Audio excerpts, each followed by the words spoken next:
Hi everybody, I am Lateesha and I'm here today to just review the birth chart of the great Miss Aretha Franklin.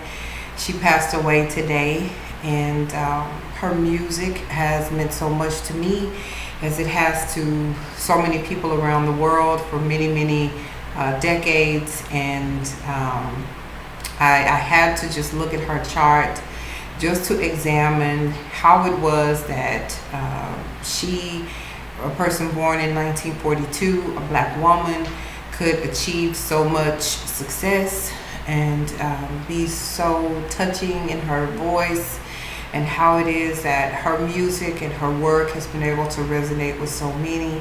So I wanted to share what I took a look at in her birth chart. But before doing that, I just want to sing a little bit of one of my favorite songs, just a little piece of one of the songs that she did that meant so much to me. Ain't no way for me to love you if you want to let me, oh baby. Ain't no way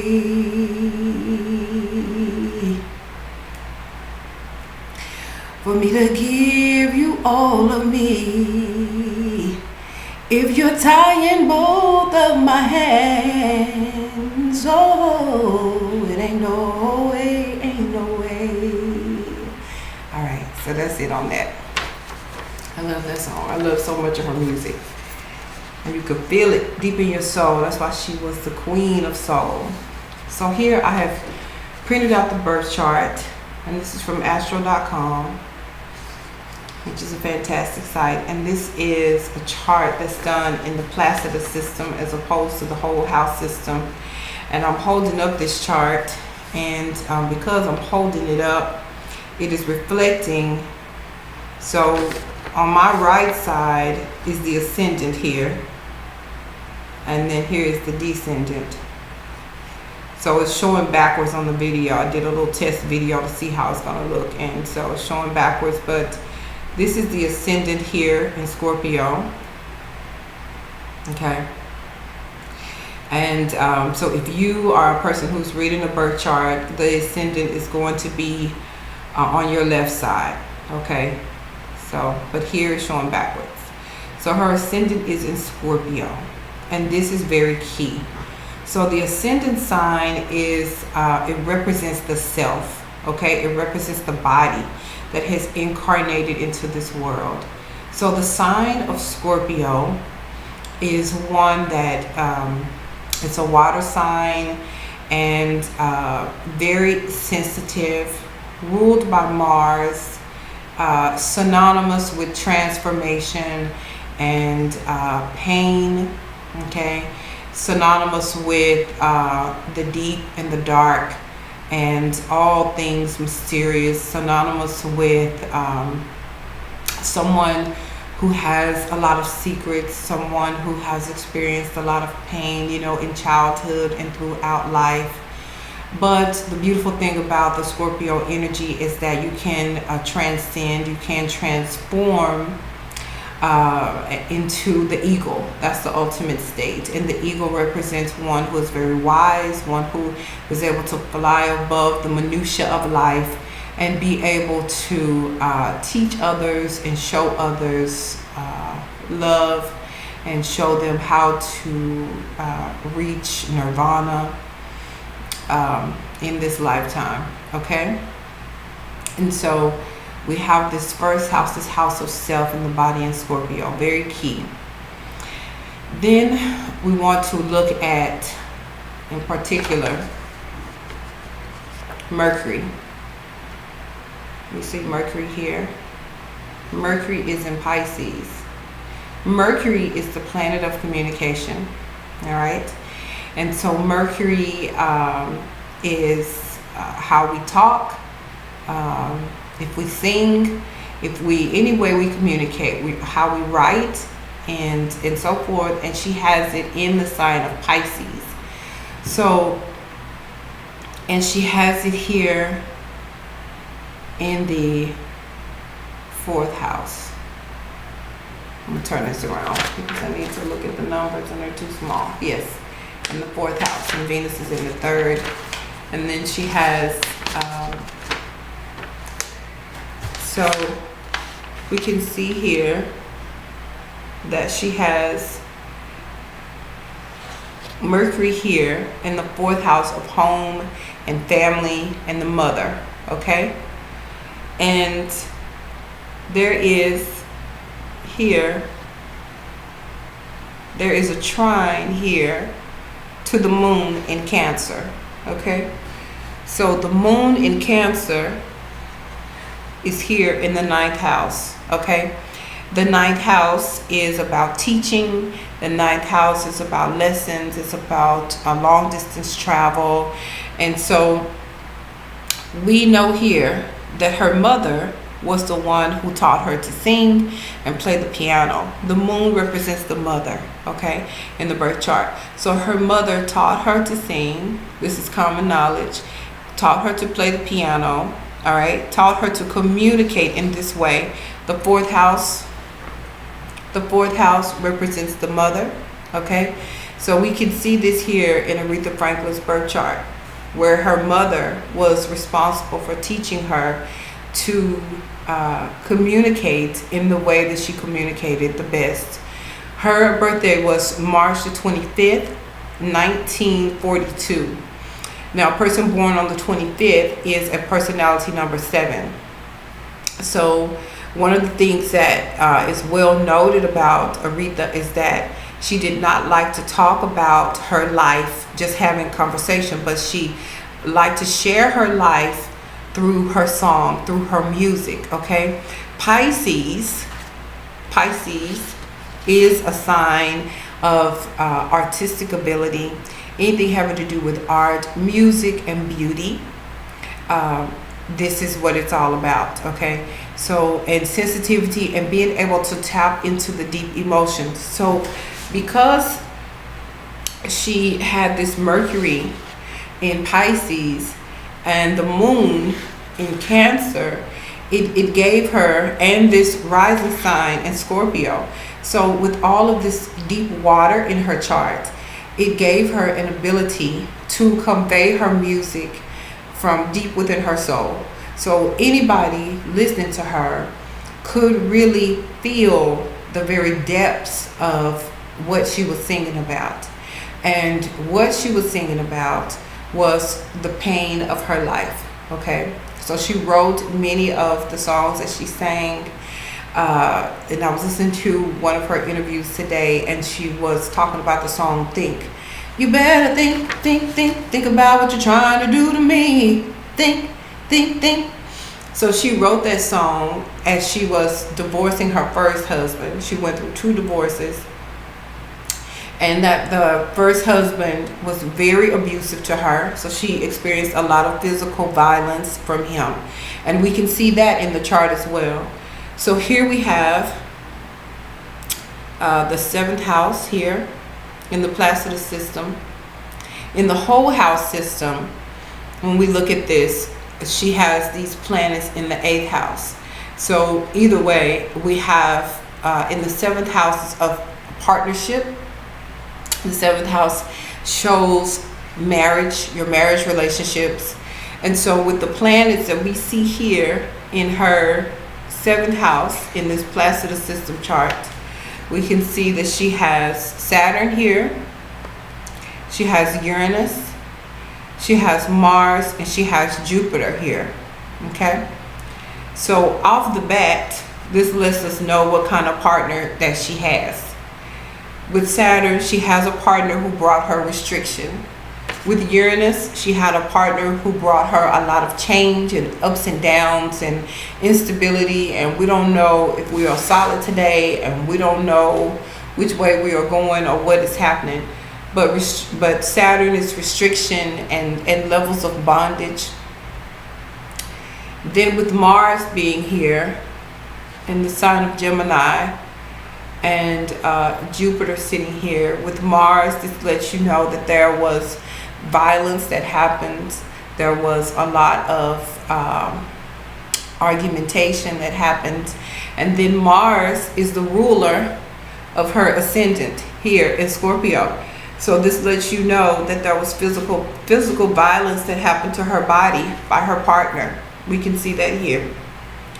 And then if we were looking at the whole house system as opposed to the Placidus, then we would have Mars and Jupiter in the 8th house, which absolutely is about violence and darkness and pain when we have Mars in the 8th house.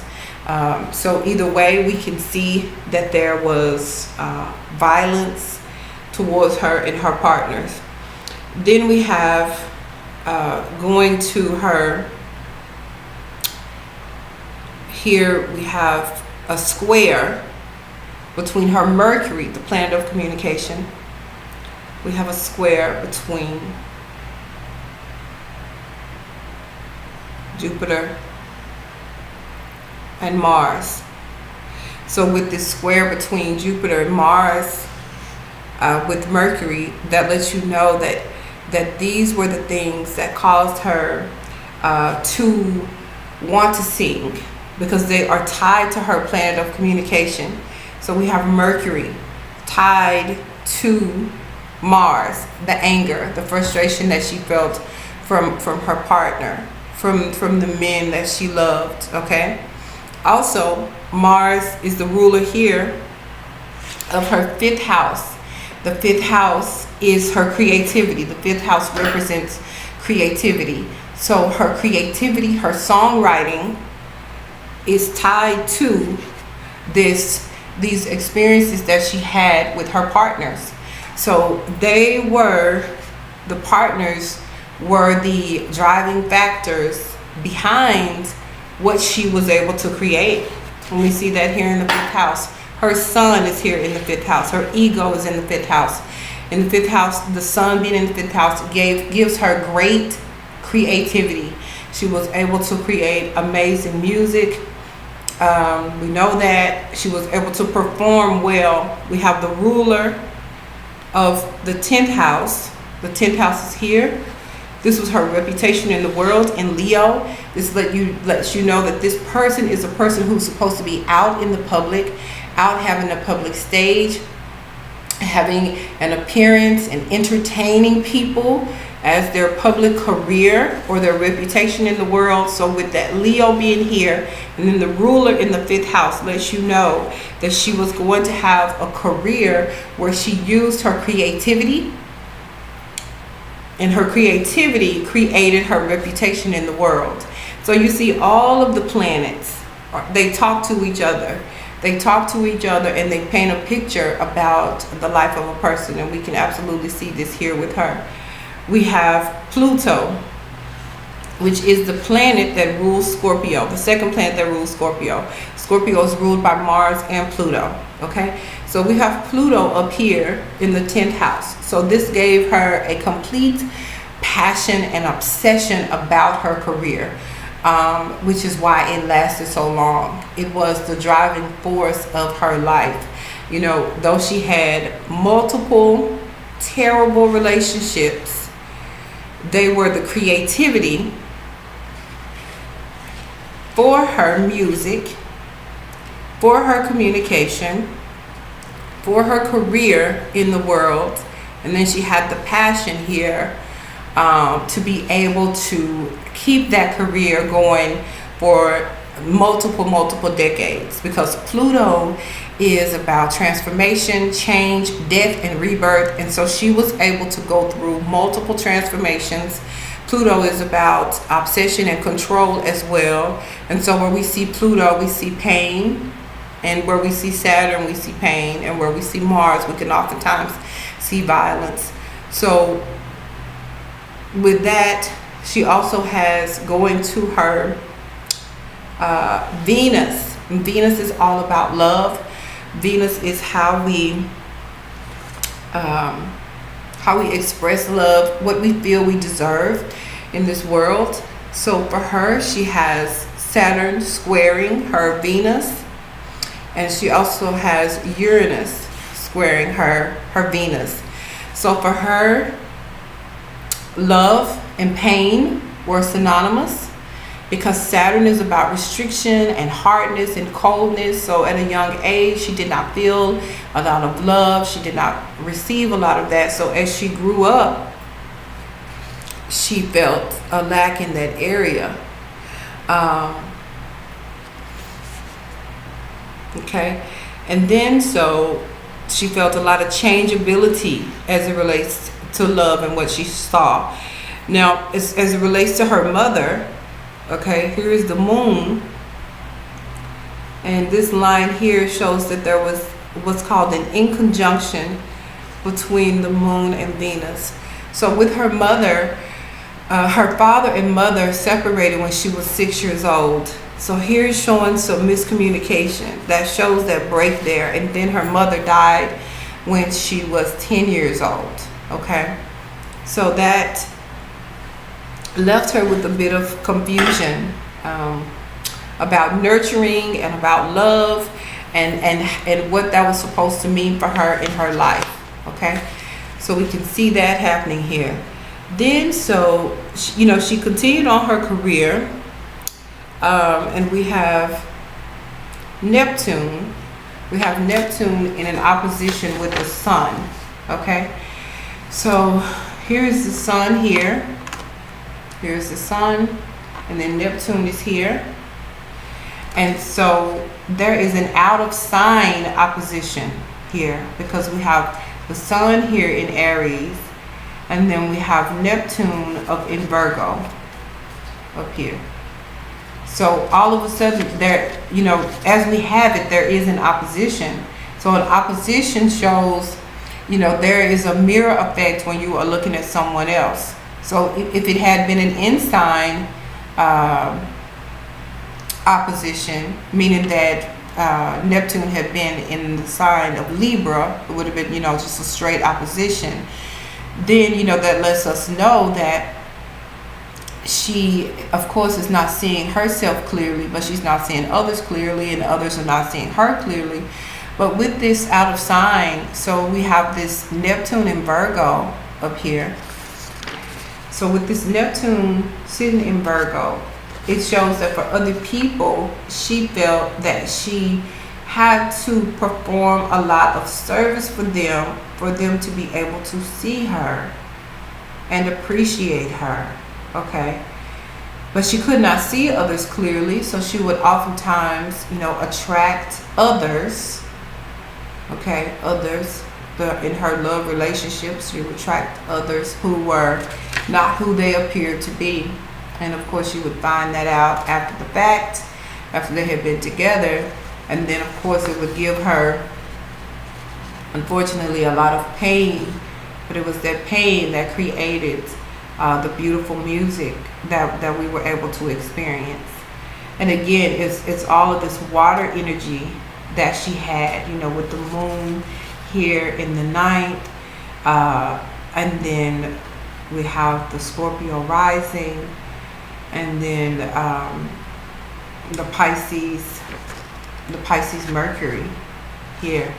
So we felt the deep waters within her as she sang and as she played the piano. She was very, very gifted.